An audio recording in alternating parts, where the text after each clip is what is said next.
जैसे अभी तक हम आइसोमेरिज्म में क्या पढ़ते आए हैं? आइसोमेरिज्म में हमने पढ़ा है कि अगर कोई भी दो कंपाउंड हमने लिए जिनका मॉलिक्यूलर फार्मूला सेम है, स्ट्रक्चर डिफरेंट है, तो वो दोनों होंगे आइसोमर्स। जैसे फॉर एग्जांपल एक सबसे सिंपल सा एग्जांपल हम लेते हैं, जैसे हमने लिया एथेनॉल, बहुत ही बढ़िया कंपाउंड होता है वैसे एथेनॉल, और CH3OCH3 इन दोनों कंपाउंड्स को अगर हम देखें तो इन दोनों का मॉलिक्यूलर फार्मूला सेम है, वही दोनों में 2 कार्बन है, टोटल 6 हाइड्रोजन है, 1 ऑक्सीजन है। मॉलिक्यूलर फार्मूला सेम है लेकिन दोनों की स्ट्रक्चर डिफरेंट है, फंक्शनल ग्रुप डिफरेंट है, कार्बन चेन डिफरेंट है, कनेक्टिविटी ऑफ एटम्स डिफरेंट है। तो ये बेसिकली ऐसे जो कंपाउंड्स होंगे इनको हम कहते हैं आइसोमर्स, जिनमें सिर्फ मॉलिक्यूलर फार्मूला सिमिलर है, बाकी सब कुछ डिफरेंट है, इनकी property, physical properties, chemical properties, everything will be different.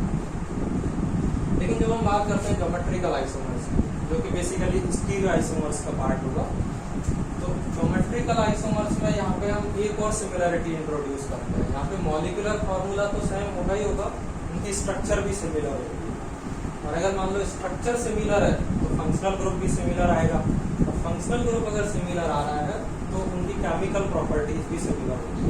Physical properties change हो सकती है लेकिन केमिकल प्रॉपर्टीज उनकी सिमिलर रहेगी। तो बेसिकली ज्योमेट्रिकल आइसोमर्स को हम कैसे डिफाइन कर सकते हैं? 2 or more than 2 compounds having same molecular formula, same structure but different chemical properties are known as geometrical isomers। जैसे हम एक एग्जांपल लेते हैं, एग्जांपल से ज्यादा अच्छे से समझ में आएगा। जैसे हम एक कंपाउंड लेते हैं, ये हमने एक सिंपल सा कंपाउंड लिया 2-ब्यूटीन, 2-ब्यूटीन है ये, और एक और दूसरा 2-ब्यूटीन लेते हैं हम, जैसे ये भी एक 2-ब्यूटीन है। दोनों में सब कुछ सिमिलर है, वही 4 कार्बन है, हाइड्रोजन, डबल बॉन्ड, सब कुछ सिमिलर है। डिफरेंस क्या है कि यहाँ पे ये दोनों मिथाइल ग्रुप्स जो है, ये डबल बॉन्ड के एक ही डायरेक्ट साइड एड है, तो यहाँ पे दोनों मिथाइल ग्रुप जो है वो डबल बॉन्ड के अपोजिट साइड एड है, जैसे ये ऊपर की साइड है, एक नीचे की साइड है।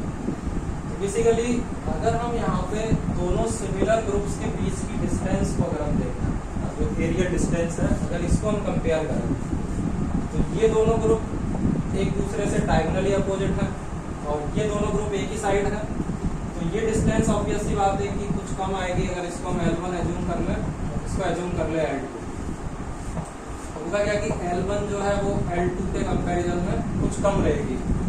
इसको हम ऐसे भी देख सकते हैं, जैसे ये एल्कीन है, प्लेनर कंपाउंड होगा। अब जैसे मान लो हम ये बुक है, इसको एल्कीन मान सकते हैं, प्लेनर है, पूरा प्लेन में होगा, यहाँ पे डबल बॉन्ड है बीच में, दोनों CH3 यहाँ पे अटैच है हमारे कॉर्नर्स पे, और इस मॉलिक्यूल को अगर हम देखें तो दोनों CH3 ऐसे डायगोनली अपोजिट होंगे एक दूसरे के, तो ये डिस्टेंस ऑब्वियसली बात है कि ये साइड वाली लाइन से ज्यादा होगी ना। वैसे भी हम जानते हैं कि अगर ये रेक्टेंगल है तो साइड जो है वो डायगोनल के कंपैरिजन में छोटी रहेगी, डायगोनल की साइड ज्यादा बड़ी होती है।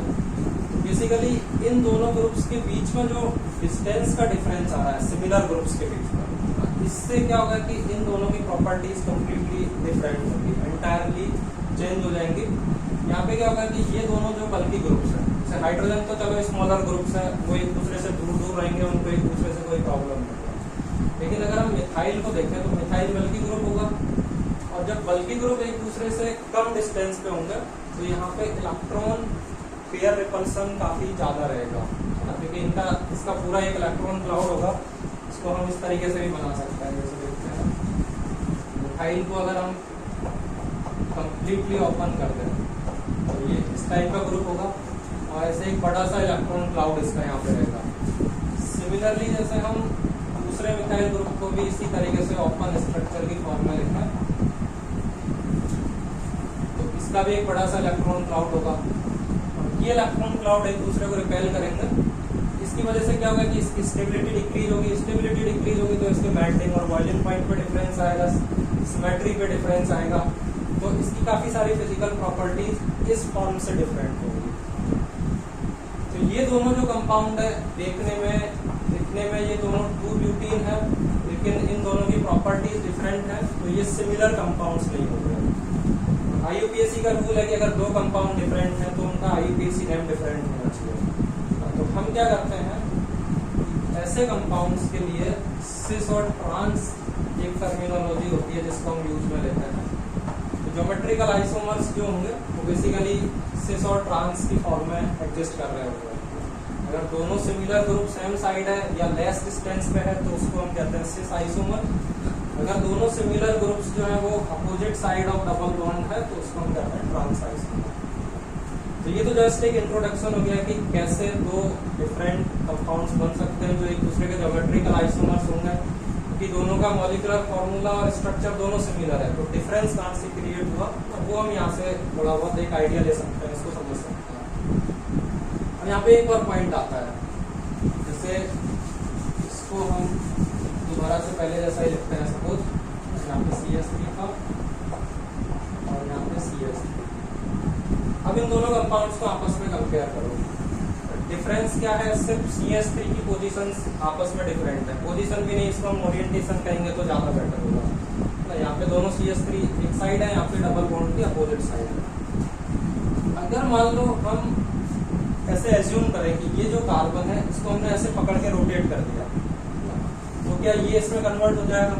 ऑब्वियस सी बात है कि अगर हम इसको रोटेट कर देंगे तो ये CH3 नीचे आ जाएगा, H ऊपर चला गया। हमने कार्बन को पकड़ा ऐसे 180 डिग्री पर रोटेट कर दिया, तो इसका मतलब ये हुआ कि ये दोनों कंपाउंड जो है वो सिमिलर हो जाएंगे अगर मान लो ये रोटेट हो रहा है तो पहली चीज यही होती है ज्योमेट्रिकल आइसोमर्स के लिए, कार्बन कार्बन बॉन्ड जो है वो आपस में रोटेट नहीं होना चाहिए।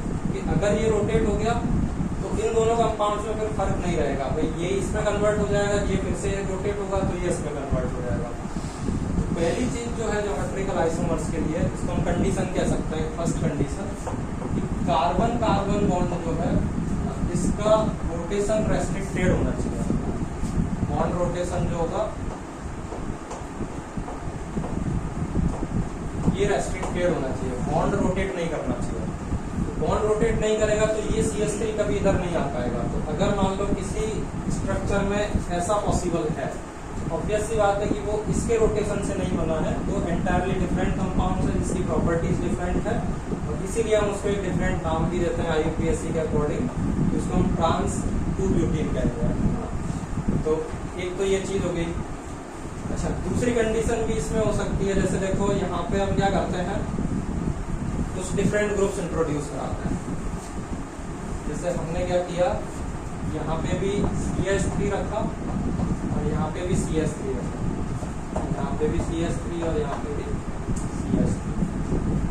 अब देखो यहाँ पे ये दोनों जो कंपाउंड्स है, इसमें ये वाला कार्बन देखो CH3 यहाँ डबल बॉन्ड से ऊपर है, या CH3 डिफरेंट साइड है, लेकिन अभी भी CH3 और CH3 के बीच में उतनी डिस्टेंस होगी जितनी यहाँ पे होगी।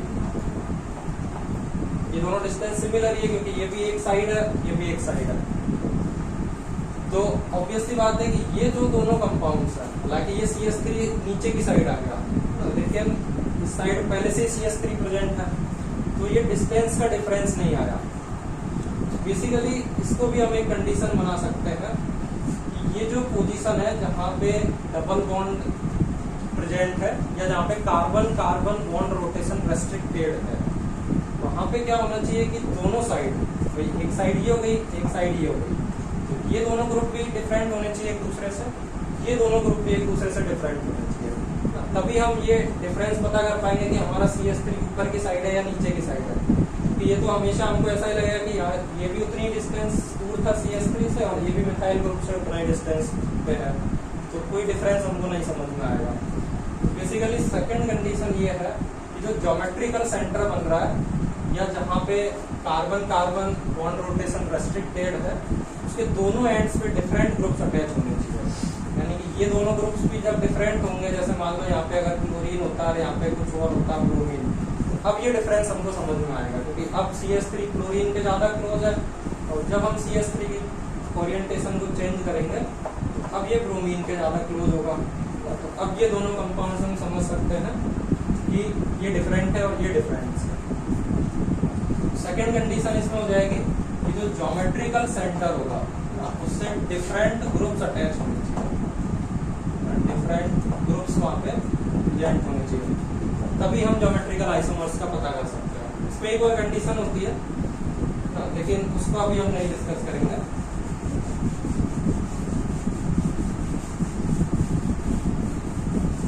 तो ये दो कंडीशंस हो गई कि carbon carbon double bond rotation नहीं होना चाहिए और डिफरेंट ग्रुप्स अटैच होने चाहिए जहाँ भी ज्योमेट्रिकल सेंटर होगा, ज्योमेट्रिकल आइसोमर्स का जो भी सेंटर है वहाँ पे ये डिफरेंस होना चाहिए। अच्छा, अब देखते हैं कि ये रोटेशन जो हमने रेस्ट्रिक्ट किया ये हम कैसे कैसे कर सकते हैं। तो एक कंडीशन हो गई हमारे पास दो, लेकिन अब इन दोनों कंडीशंस को हम अचीव कैसे करेंगे। तो देखो रोटेशन कैसे रेस्ट्रिक्ट होगा, अगर मान low carbon carbon single bond है तो ये इजीली रोटेट होगा, है ना, ये फ्रीली रोटेट हो सकता है। इससे अटैच्ड जो वैलेंसी होंगी ये अपना ओरिएंटेशन कंटिन्यूअसली चेंज कर सकती है, और इससे डिफरेंट डिफरेंट कन्फर्मर्स बनते हैं जो हम एक दूसरी आइसोमेरिज में पढ़ते हैं। अच्छा, अगर मान लो हम कार्बन कार्बन के बीच में डबल बॉन्ड इंट्रोड्यूस करा दें, यहाँ पे रोटेशन पॉसिबल नहीं होगा। क्यों नहीं होगा? जैसे देखो पाई बॉन्ड कब बनता है, जब हमारे पास दो p ऑर्बिटल होंगे एडजेसेंट एटम्स के पास और दोनों एक दूसरे के पैरेलल होंगे, तब यहाँ पे ओवरलैपिंग होगी और पाई बॉन्ड बनेगा। अब मान लो हमने ये दोनों कार्बन्स को रोटेट कर दिया आपस में, जब हम कार्बन को रोटेट करेंगे तो ये पाई बॉन्ड भी अपनी पोजीशन चेंज करेगा, ये पैरेलल नहीं रहेंगे। इसको जैसे अभी ये ऐसे है, मैंने रोटेट कर दिया, ये ऐसे हो गया परपेंडिकुलर, तो क्या हुआ, ये पाई बॉन्ड ब्रेक हो गया। पाई बॉन्ड इतना इजीली ब्रेक नहीं हुआ कि रूम टेम्परेचर पे ब्रेक हो जाएगा। रूम टेम्परेचर पे पाई बॉन्ड ब्रेक हो गया तो फिर एल्कीन है, बेंजीन है, ये सब तो एग्जिस्ट ही नहीं करेगा। तो बेसिकली ये रोटेशन नहीं पॉसिबल होगा, क्योंकि यहाँ पे एक एक्स्ट्रा बॉन्ड प्रेजेंट है जो कार्बन कार्बन को रोटेट होने से रेस्ट्रिक्ट करता है। तो अगर पाई बॉन्ड आ गया कहीं पर तो वहाँ पे बॉन्ड रोटेशन रेस्ट्रिक्टेड हो जाएगा। एक कंडीशन तो ये होगी कि अगर डबल बॉन्ड कहीं आता है तो बॉन्ड रोटेशन नहीं होगा। अच्छा, मान लो पाई बॉन्ड ट्रिपल बॉन्ड में भी होगा तो क्या ये रोटेट हो सकता है? इसे देखते हैं, इसमें क्या होगा, तो ये जो बॉन्ड है ये पूरा एक लीनियर शेप है ना, दोनों sp कार्बन है और ये पूरा एक ऐसा लीनियर शेप होगा ना, जैसे ये चौक को हम एज्यूम कर सकते हैं। इसमें कार्बन कार्बन रोटेट नहीं होंगे, लेकिन हमारा मॉलिक्यूल जो है वो पूरा रोटेट हो सकता है। फिर दूसरा, यहाँ पे एक ही बैलेंसी है दोनों साइड, तो ये कहीं भी रहे, कोई इधर भी साइड रहे, है ना, हम इससे ज्योमेट्रिकल आइसोमर नहीं बना सकते। बॉन्ड तो रोटेट नहीं करेगा, लेकिन ये हमारी ये जो दूसरी कंडीशन है इसको नहीं सेटिस्फाई करेगा, क्योंकि यहाँ दो ग्रुप ही नहीं है तो डिफरेंस कहाँ से आएगा, इधर भी एक ही ग्रुप है। तो बेसिकली पाई बॉन्ड में हम सिर्फ डबल बॉन्ड के थ्रू बॉन्ड रोटेशन को रेस्ट्रिक्ट कर सकते हैं। अच्छा, और एक तरीका होता है कि हम एटम्स को एक रिंग में अटैच कर रहे हैं साइक्लिक कंपाउंड्स में। जैसे मान लो हमने ये दिया साइक्लोब्यूटेन, मान लो हम लेता है, 4 कार्बन है, सभी एक दूसरे के साथ अटैच है। इसमें भी वही चीज है, अगर मान लो हम इसको रोटेट करते हैं, जैसे मान लो हम ये बॉन्ड पकड़ते हैं, इन दोनों कार्बन को हमने रोटेट कर दिया, तो जब मैं इस कार्बन को रोटेट करूंगा तो ये वाला जो मेरा बॉन्ड है ये भी इसके साथ ऐसे रोटेट होगा, तो यानी कि ये यहाँ से ब्रेक हो जाएगा, क्योंकि ये कार्बन अंदर आ जाएगा तो ये बॉन्ड ब्रेक हो जाएगा। यानी अल्टीमेटली इसमें भी रोटेशन पॉसिबल नहीं है, क्योंकि अगर हम इसको रोटेट करते हैं तो कोई ना कोई बॉन्ड यहाँ से ब्रेक होगा, और सिग्मा बॉन्ड तो पाई बॉन्ड से भी ज्यादा स्ट्रॉन्ग है, तो इसके ब्रेक होने के चांस तो उससे भी कम होंगे। तो बेसिकली दो तरीके से हम रेस्ट्रिक्टेड बॉन्ड रोटेशन को अचीव कर सकते हैं। एक तो हमारे कंपाउंड में होना चाहिए डबल बॉन्ड, या फिर हमारा कंपाउंड होना चाहिए साइक्लिक, तो हम उस केस में ऐसा बना सकते हैं। इसके बाद फिर ये कंडीशन भी फॉलो होनी चाहिए कि भाई हमारे पास जैसे साइक्लिक कंपाउंड बन गया तो यहाँ पे कोई दो ग्रुप होने चाहिए एक्स और वाई, और दूसरे कार्बन पे भी वही डिफरेंट ग्रुप होने चाहिए एक्स और वाई। हाँ, ये ग्रुप आपस में डिफरेंट हो सकते हैं, लेकिन एक कार्बन के दोनों ग्रुप भी डिफरेंट होने ही होने, ये तो हमारी कंडीशन है। इनको भी हम आपस में डिफरेंट कर सकते हैं या इनको हम सिमिलर भी कर सकते हैं, इसमें कोई प्रॉब्लम नहीं है। जैसे ये भी ज्योमेट्रिकल आइसोमर बना लेगा। अगर मान लो हम इसको ऐसा लेते हैं, जैसे ये दोनों ग्रुप ये डिफरेंट है, यहाँ पे कुछ और ऐड कर दिया, जैसे ए और बी ऐड कर दिया, तो ये भी ज्योमेट्रिकल आइसोमर बना सकते हैं। बस कंडीशन हमारी ये है कि इन दोनों कार्बन से जो अटैच ग्रुप है ये दोनों डिफरेंट होने चाहिए आपस में, ये दोनों भी आपस में डिफरेंट होने चाहिए। तो ये कंडीशंस की बात हो गई कि कहाँ से हम ज्योमेट्रिकल आइसोमर्स बना सकते हैं और कहाँ से